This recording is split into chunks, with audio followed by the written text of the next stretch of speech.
నమస్కారం, వార్తలకి స్వాగతం. ముందుగా ముఖ్యాంశాలు.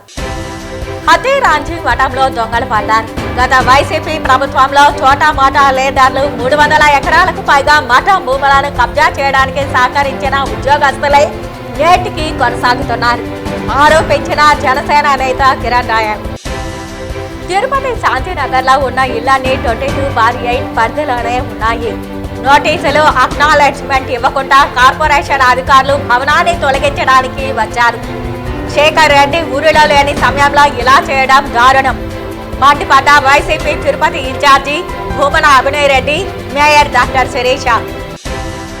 తిరుమల శ్రీవారి బూందీ తయారీ పోటు లడ్డు విక్రయ కేంద్రాన్ని పరిశీలించిన టీటీడీ చైర్మన్ బిఆర్ నాయుడు. ఇక వార్తల్లోని వివరాలు. హతీరాంజీ మఠంలో ఇంకా వైసీపీ ఉద్యోగస్తులే కొనసాగుతూ ఉండడం ఆశ్చర్యానికి గురిచేస్తున్నదని జనసేన నాయకులు కిరణ్ రాయల్, ఆకేపాటి సుభాషిణి తదితరులు ఆశ్చర్యం వ్యక్తం చేశారు. తిరుపతి ప్రెస్ క్లబ్లో శనివారం మీడియా ముందు వీరు మాట్లాడుతూ, గత వైసీపీ ప్రభుత్వంలో చోటామోటా లేటర్లు 300 ఎకరాలకు పైగా మఠం భూములను కబ్జా చేయడానికి సహకరించిన ఉద్యోగస్తులే నేటికి కొనసాగుతున్నారని ఆరోపించారు. ఈ విషయాన్ని పవన్ కళ్యాణ్ దృష్టికి తీసుకెళ్తామన్నారు. శ్రీ వెంకటేశ్వర స్వామి భక్తులు మఠంకు ఇచ్చిన భూములను వైసీపీ నేతలకు, మఠం ఉద్యోగస్తులకు తొత్తులుగా మారి పూర్తిగా సహకరించారన్నారు. వీరిని తక్షణమే ట్రాన్స్ఫర్ చేయాలని లేదా సస్పెండ్ చేయాలంటూ డిమాండ్ చేశారు. ఈ కోణంలో వందలాది మఠం భూములు వైసీపీ వారు స్వాహా చేశారన్నారు. ఇవి ఉంటే కాలేజీలకు, విద్యా సంస్థలకు ఉపయోగపడతాయన్నారు. ఈ భూములు వెనక్కి వచ్చే వరకు జనసేన పార్టీ పోరాడుతుందన్నారు. దీనిపై సమగ్ర విచారణ చేపట్టాలని సీఎం, డిప్యూటీ సీఎంలను కలిసి పూర్తి నివేదికను అందజేస్తామన్నారు. 2019 తర్వాత జగన్మోహన్ రెడ్డి ప్రభుత్వం వచ్చిన తర్వాత ఒక 2 ఏళ్ల తర్వాత పూర్తిగా కబ్జాలకే ఆ ప్రభుత్వం పరిమితం అయిపోయింది. మనం చూసిటాం, నిన్న మొన్న అడవి కబ్జా చేశారు.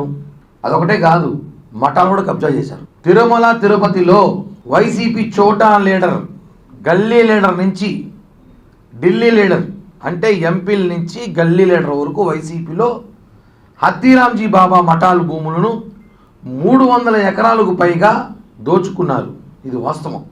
వెంకటేశ్వర స్వామి భక్తితో హతీరాంజీ బాబాకి అప్పట్లో భక్తులు చెల్లించిన 1100 ఎకరాలు తిరుమల తిరుపతిలో ఇస్తే, దాంట్లో గత ప్రభుత్వంలో 300 ఎకరాలు ఏకంగా ఈ జిల్లా నాయకులు, ఎమ్మెల్యేలు, మంత్రులు, చోటా గల్లీ లీడర్లు, కార్పొరేటర్లు అందరూ కూడా ఎవడ స్థాయిలో వాడు కబ్జాలు చేసుకున్నారు.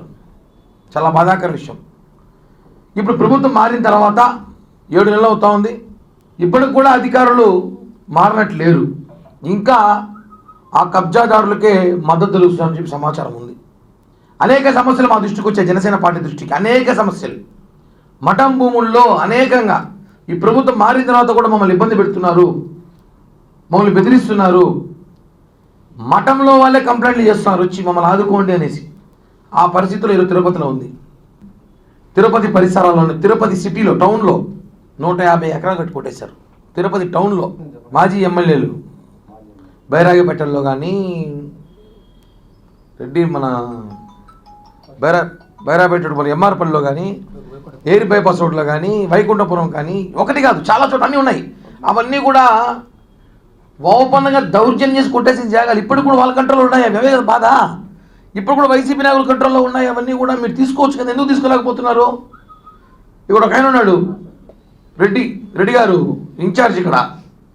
ఆయన మీద చర్యలు తీసుకోవాలి. నేను పూర్తి పేర్లు, పూర్తి డీటెయిల్స్ చెప్పకూడదు, అవసరం నేను ఎవరికి చెప్పాలి చెప్తా.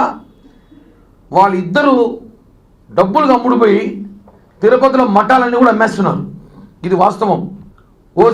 ఈ హతీరాంజీ మఠంలో తిరుపతిలో ఉన్న 2 అధికారులు లక్షల డబ్బులు అమ్ముడుపోయి కోట్లలో ఉన్న భూములని వైసీపీ నేతలకు అంటగట్టారు. ఇప్పుడు కూడా వాళ్ళకే ఒత్తాసు పలుకుతున్నారు. అన్ని ఆధారాలతో సహా మొత్తం తీసుకెళ్ళి అధిష్టానం దృష్టిలో పెడతా, మీ అధికారుల చేతికి ఇస్తా, మీ ఆఫీసర్ల చేతిలో పెడతా, ఉద్యోగాల నుంచి ఓడగొట్టిస్తా. ఏమనుకుంటారో అర్థం కావట్లేదు. మీరు ఉద్యోగాల నుంచి ఇంటికి పంపిస్తాను. దీన్ని దయచేసి రాష్ట్ర ఇష్యూ కాదు, దేశంగా ఇష్యూ చేయకండి. మళ్ళా డిప్యూటీ మేయర్ వైసీపీ అభ్యర్థిగా బరిలో ఉన్నారనే అక్కసుతో తమను ఎదుర్కోలేక మంత్రి సత్యప్రసాద్ ఆదేశాలతో కూటమి నేతలు అధికారులు బెదిరింపులకు దిగుతున్నారని వైసీపీ తిరుపతి ఇన్ఛార్జ్ భూమన అభినయ్ రెడ్డి ఆరోపించారు.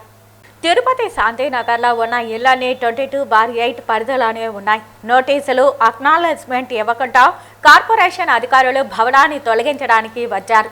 శేఖర్ రెడ్డి ఊరిలో లేని సమయంలో ఎలా చేయడం దారుణమని మేయర్ డాక్టర్ శిరీష మండిపడ్డారు. డిప్యూటీ మేయర్ వైసీపీ అభ్యర్థిగా బరిలో ఉన్నారనే అక్కసుతో తమను ఎదుర్కోలేక మంత్రి సత్యప్రసాద్ ఆదేశాలతో కూటమి నేతలు అధికారులు బెదిరింపులకు దిగుతున్నారని తెలిపారు. మాకు స్పష్టమైన మెజారిటీ ఉందని, మా పార్టీ లీగల్ టీం కూడా మాతో ఉన్నారని, వారితో మాట్లాడి తర్వాత ఏమి చేయాలనేది న్యాయపరంగా ముందుకెళ్తామని పేర్కొన్నారు. శేఖర్ రెడ్డికి పార్టీ నాయకులు కార్యకర్తలు అండగా ఉంటారని తెలిపారు. తిరుపతి నగరపాలక సంస్థ 2వ డిప్యూటీ మేయర్ స్థానం ఖాళీ అయినటువంటి విషయం మీ అందరికీ తెలిసిందే. దానికి ఎన్నిక జరపవలసిందిగా ఎన్నికల కమిషన్ ప్రకటన 4 రోజుల కిందట వెలువడింది. అది వెలువడిన వెంటనే వైఎస్ఆర్ కాంగ్రెస్ పార్టీకి క్లియర్ అండ్ అబ్జల్యూట్ మెజారిటీ ఉన్నప్పటికీ ఆ పార్టీ అభ్యర్థి గెలవకూడదు. ఎవరు అభ్యర్థిగా వచ్చినా ఆ అభ్యర్థి యొక్క ఆస్తుల మీద ప్రభుత్వం ఒత్తిడి పెట్టి ఆయన్ను ఆయన కుటుంబ సభ్యుల్ని ఇబ్బందులకు గురి చేసైనా ఉపసంహరింపజేయాలన్న ఆలోచనకు తెలుగుదేశం పార్టీ కూటమి ప్రభుత్వం వచ్చిందన్న విషయాన్ని మేము తెలుసుకున్నాం. మా అభ్యర్థిగా శేఖర్ రెడ్డి గారిని 2 రోజుల కిందట పార్టీ ప్రకటించడం జరిగింది. ఆయన కుటుంబ సభ్యులకు ఫోన్లు చేసి మీరు పోటీలో ఉంటే మీ మీద భవిష్యత్తులో మేము పెద్ద ఎత్తున దాడులు చేయిస్తాం, మీ ఆస్తుల్ని ధ్వంసం చేయిస్తాం, మేము ప్రభుత్వంలో ఉన్నాం, మీరు పోటీ నుంచి తప్పుకోండి అని ఒత్తిడి చేయడాన్ని ఉమ్మడి చిత్తూరు జిల్లా అధ్యక్షులు కరుణాకర్ రెడ్డి గారు ఖండించినటువంటి విషయం కూడా తెలిసిందే. ఈరోజు శేఖర్ రెడ్డి గారు ఊరిలో లేరన్న విషయం తెలుసుకొని ఆయన కన్స్ట్రక్ట్ చేసినటువంటి బిల్డింగ్ని డెమాలిష్ చేయాలన్న ఉద్దేశంతో అధికార యంత్రాంగం అంతా సిద్ధమైందన్న విషయం మాకు పొద్దున తెలిసి వచ్చింది. నోటీస్ ఇవ్వలేదు. ఆ నోటీసులకు సంబంధించినటువంటి ఎటువంటి అక్నాలెడ్జ్మెంట్స్ కానీ ఇవన్నీ ఏమీ లేవు. పైగా పన్ను వసూలు చేస్తున్నటువంటి బిల్డింగ్ని డెమాలిష్ చేయడం వెనక ఉన్నటువంటి కారణం వల్ల నిన్న ఇన్ఛార్జ్ మంత్రి మాకు మద్దతుగా వచ్చినటువంటి వారందరికీ కూడా మేము కృతజ్ఞతలు తెలియజేసుకుంటున్నాం. ఇది కరెక్ట్ కాదు. ఈ స్థానం వైఎస్ఆర్ కాంగ్రెస్ పార్టీది అన్న విషయం తెలుగుదేశం ప్రభుత్వానికి చాలా క్లియర్గా తెలుసు. అయినప్పటికీ కూడా తమది కానటువంటి స్థానం కోసం ఎందుకు వెంపర్లాడుతున్నారో అర్థం కావడం లేదు. తిరుపతి నగరపాలక సంస్థలో ఖాళీగా ఉన్నటువంటి డిప్యూటీ మేయర్ అంటే అభినయ్ రెడ్డి గారు ఎమ్మెల్యేగా పోటీ చేస్తున్నప్పుడు రిజైన్ చేసి పోటీ చేయడం జరిగింది. సో ఆ ఖాళీ స్థానానికి ఆల్రెడీ స్టేట్ ఎలక్షన్ కమిషన్ నుంచి నోటిఫికేషన్ ఇష్యూ చేయడము, 3rd దాని ఎలక్షన్స్ ఉండడం. సో మా అభ్యర్థి వైఎస్ఆర్సీపీ పార్టీ తరఫున మా నాయకులు కరుణాకర్ రెడ్డి గారు అలాగే అభినయ్ రెడ్డి గారు 42 డివిజన్ కార్పొరేటర్ అయినటువంటి ఎం శేఖర్ రెడ్డి గారిని అనౌన్స్ చేసిన వెంటనే గత 2 రోజులుగా ఆయనకు ప్రత్యక్షంగా వారి కుటుంబ సభ్యులకు పరోక్షంగా కూడా కొన్ని బెదిరింపులు, అంటే మీరు పోటీ నుంచి తప్పుకోవాలి లేదంటే మీ ఆస్తులు కానీ ఇంకా ఇతరత్ర వాటి మీద ఆయనకు బెదిరింపు కాల్స్ రావడం జరిగింది. సో దానికి ఇవాళ ఏంటంటే కార్పొరేషన్ తరపున ప్లానింగ్ డిపార్ట్మెంట్ నుంచి వాళ్ళ కన్స్ట్రక్షన్ జరుగుతున్నటువంటి బిల్డింగ్ డెమాలిష్ చేస్తారు అనేది ఇన్ఫర్మేషన్ రాగానే అభినయ్ గారు అట్లాగే వైఎస్ఆర్సీపీ కార్యకర్తలు, లీగల్ టీం అందరూ కూడా ఇక్కడ చేరుకోవడం జరిగింది. తిరుమలలోని బూందీపాటు పరకామణి భవనంలో శనివారం టీటీడీ చైర్మన్ బిఆర్ నాయుడు ఆకస్మిక తనిఖీలు నిర్వహించారు. ముందుగా పరకామణి భవనాన్ని పరిశీలించిన ఆయన నాణేలు, నోట్లు, బంగారు, వెండి, ఇతర కానుకల విభజన ప్రక్రియను అధికారులను అడిగి తెలుసుకున్నారు. హుండీ లెక్కింపులో పాల్గొనే సిబ్బందిని ఏ విధంగా తనిఖీ చేస్తారని ఆరా తీశారు. పరకామణి భవనంలో సీసీటీవీ నిఘా, భద్రతా ఏర్పాట్లు పకడ్బందీగా ఉండాలని అధికారులను ఆదేశించారు. అనంతరం బూందీ పోర్టుకు చేరుకున్న చైర్మన్ బూందీ తయారీ, నెయ్యి టిన్నులు, పిండి మిక్సీ, కన్వేయర్ బెల్ట్ ద్వారా ముడి పదార్థాలను ఆలయంలోకి తరలించే విధానాన్ని పరిశీలించారు. ఈ సందర్భంగా పోర్టు సిబ్బందితో మాట్లాడుతూ విధి నిర్వహణలో పరిశుభ్రంగా భక్తి భావంతో ఉండాలని సూచించారు. పోర్టులో ఎలాంటి ప్రమాదాలు జరగకుండా జాగ్రత్తతో ఉండాలని అధికారులను ఆదేశించారు. అనంతరం లడ్డు విక్రయ కేంద్రాన్ని తనిఖీ చేసి పలువురు భక్తులతో మాట్లాడారు. లడ్డు బరువును లడ్డు కేంద్రంలో తూకం వేసి పరిశీలించారు. ఈ సందర్భంగా లడ్డు కేంద్రంలో భక్తులు ఎలాంటి ఇబ్బంది పడకుండా చర్యలు చేపట్టాలని అధికారులను ఆదేశించారు. అనంతరం శ్రీవారి ఆలయానికి చేరుకొని ఆలయంలోని లడ్డు పోర్టును పరిశీలించారు. అక్కడ లడ్డు తయారు చేసే విధానం గురించి అధికారులను అడిగి తెలుసుకున్నారు. ప్రసాదాల తయారీ విధానంపై సంతృప్తి వ్యక్తం చేశారు. ఈ విధానాన్ని ఇలాగే కొనసాగించాలని అధికారులకు సూచించారు.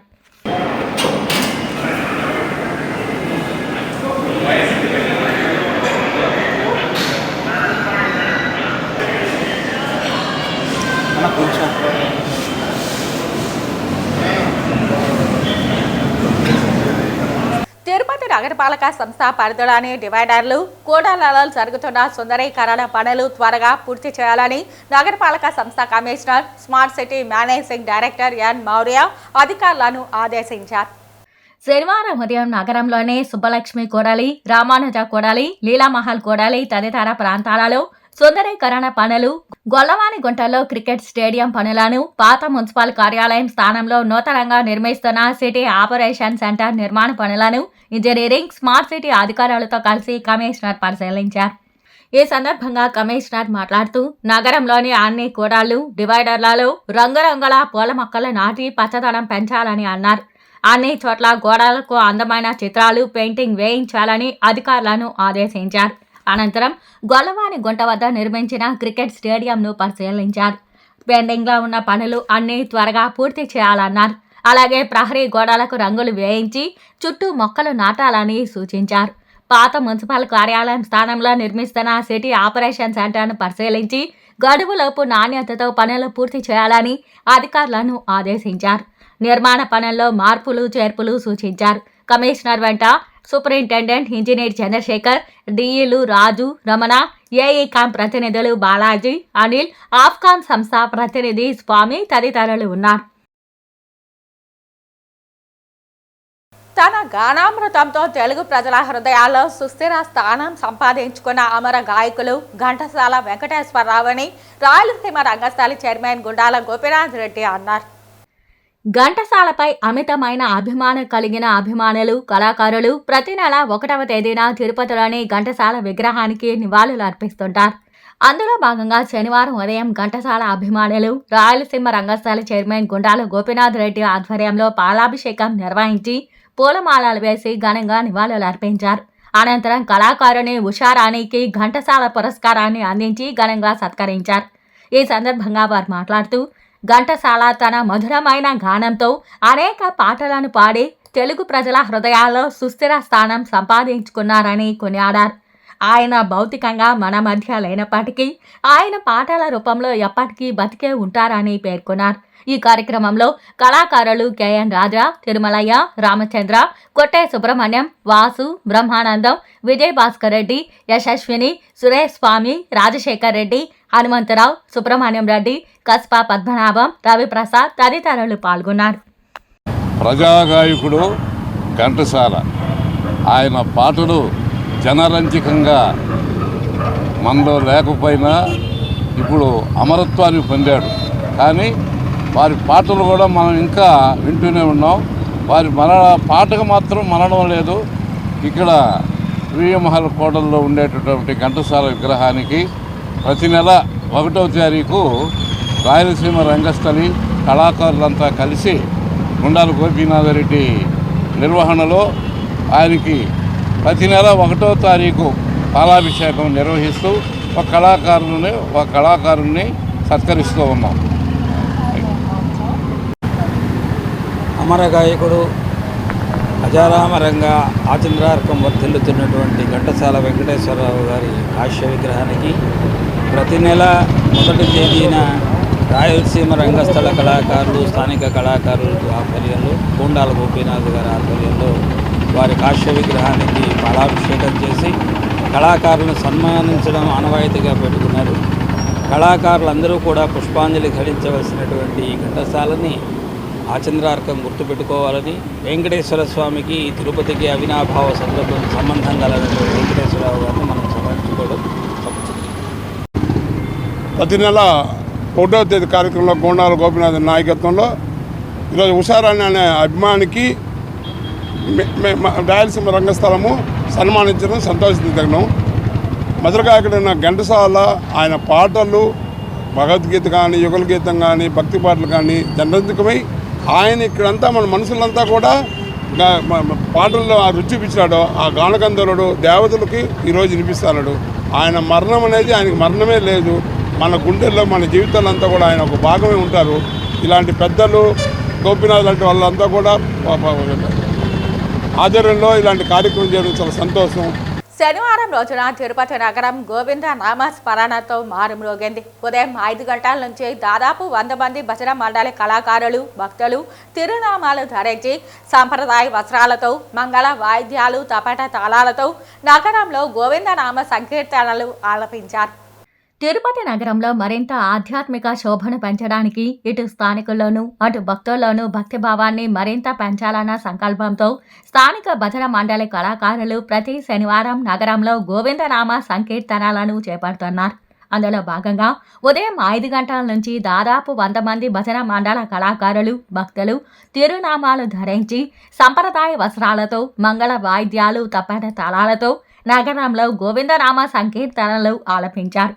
ఈ సందర్భంగా నగర సంకీర్తన మండల సభ్యులు మాట్లాడుతూ శనివారం రోజు శ్రీనివాసునికి ఎంతో ప్రీతికరమైన రోజని గుర్తు చేశారు. అందుకే ఆయనను స్మరిస్తూ నేడు భారీ సంఖ్యలో కళాకారులు తరలివచ్చి నగర సంకీర్తనలో పాల్గొనడం సంతోషంగా ఉందన్నారు. ఈ నగర సంకీర్తన అనంతరం భక్తులకు అన్నప్రసాదం పంపిణీ చేశారు. ఈ కార్యక్రమంలో బ్రహ్మానందం, గుండాల గోపీనాథ్ రెడ్డి, రాజశేఖర్ రెడ్డి, మునినాథారెడ్డి, వాసుదేవరెడ్డి, తొండమనాటి సుబ్రహ్మణ్యం రెడ్డి, వాసు, విజయ్ భాస్కర్ రెడ్డి, విక్రమ్ స్వామి, సురేందర్ రాజు, నరసింహారెడ్డి, కృష్ణమూర్తిరెడ్డి, మేకల గంగయ్య, మురళీరెడ్డి, బాబు, విగ్రహాల కళ్యాణి, జయమ్మ, పద్మావతి తదితరులు పాల్గొన్నారు.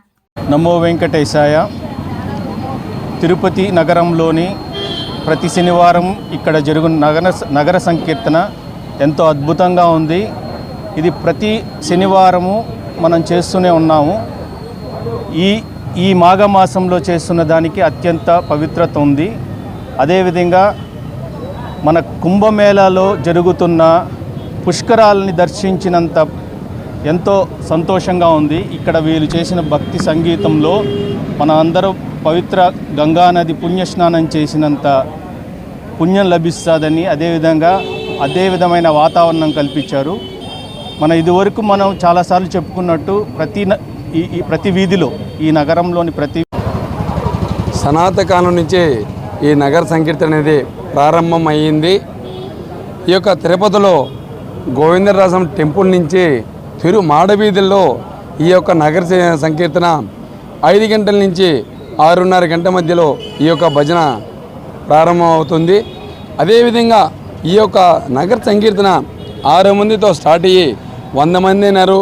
ఈ యొక్క 100 మంది 500 మంది కావాలని తిరుపతిలో ఆధ్యాత్మిక భక్తి భావంగా తిరుపతి ప్రజలందరికీ కూడా భక్తి నీరాంజనంతో అందరూ రావాలని కోరుతూ, కష్టంలో ఉన్నప్పుడు గోవిందా గోవిందా అనే దానికంటే కష్టం రాకముందే. వార్తలు ముగించే ముందు ముఖ్యాంశాలు మరోసారి. హతే రాంజీ మఠంలో దొంగలు పడ్డారు. గత వైసీపీ ప్రభుత్వంలో చోటా మోటా లేదార్లు 300 ఎకరాలకు పైగా మఠం భూములను కబ్జా చేయడానికి సహకరించిన ఉద్యోగస్తులే నేటికి కొనసాగుతున్నారు ఆరోపించిన జనసేన నేత కిరణ్ రాయల్. తిరుపతి శాంతినగర్లో ఉన్న ఇళ్లన్నీ 22/8 పరిధిలోనే ఉన్నాయి. నోటీసులు అక్నాలెడ్జ్మెంట్ ఇవ్వకుండా కార్పొరేషన్ అధికారులు భవనాన్ని తొలగించడానికి వచ్చారు. శేఖర్ రెడ్డి ఊరిలో లేని సమయంలో ఇలా చేయడం దారుణం. మండిపడ్డ YCP Tirupati in charge Bhumana Abhinay Reddy, mayor doctor Sirisha. Tirumala శ్రీవారి బూందీ తయారీ పోటు లడ్డు విక్రయ కేంద్రాన్ని పరిశీలించిన టీటీడీ చైర్మన్ బిఆర్ నాయుడు. ఈ వార్తలు ఇంతటితో సమాప్తం. నమస్కారం.